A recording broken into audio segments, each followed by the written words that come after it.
আচাৰ্য চাণক্য ভাৰতৰ পণ্ডিত আৰু দক্ষ কূটনীতিবিদ হিচাপে গণ্য কৰা হয়। তেওঁ নিজৰ নৈতিকতাত মানৱ জীৱনৰ বহু কথা কৈছে। তেওঁৰ কথাবোৰক চাণক্য নীতি নামৰ শাস্ত্ৰত সংকলিত কৰা হৈছে। বহু মহান ব্যক্তিয়ে তেওঁৰ কথা অনুসৰণ কৰি জীৱনত সফলতা অৰ্জন কৰিছে। আচাৰ্য চাণক্যই কৈছে যে ঘৰত যদি উপযুক্ত নাৰী নাথাকে তেন্তে জীৱনটো নৰকৰ দৰে হৈ পৰে।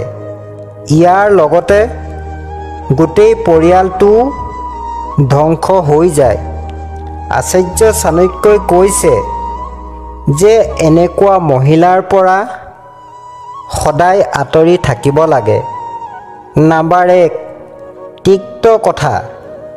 চাণক্য নীতি অনুসৰি তিক্ত কথা কোৱা নাৰী দুষ্ট স্বভাৱৰ বন্ধু, সাপৰ দৰে। এনে মানুহৰ পৰা আঁতৰি থাকিব লাগে, নহ'লে জীৱনতে মৃত্যুৰ দৰে হৈ পৰে। নাম্বাৰ 2, টকা সঞ্চয় কৰা।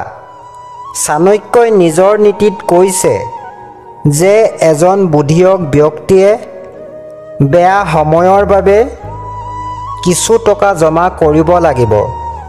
সঠিক সময় আহিলে যাতে এই ধন খৰচ কৰি পত্নীক ৰক্ষা কৰা উচিত, কাৰণ কঠিন সময়ত কেৱল পত্নীয়েহে কামত আহে। নাম্বাৰ 3, কোনো জ্ঞান নথকা নাৰী।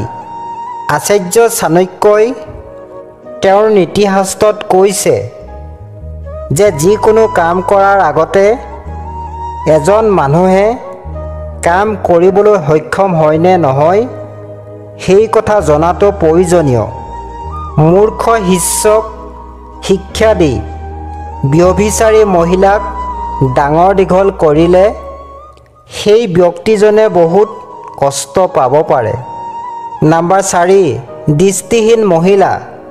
তেওঁলোকে কয় যে যি ঘৰত দৃষ্টিশক্তি নথকা মহিলা থাকে সেই ঘৰখনৰ মালিকৰ অৱস্থা মৃত মানুহৰ দৰে হৈ পৰে।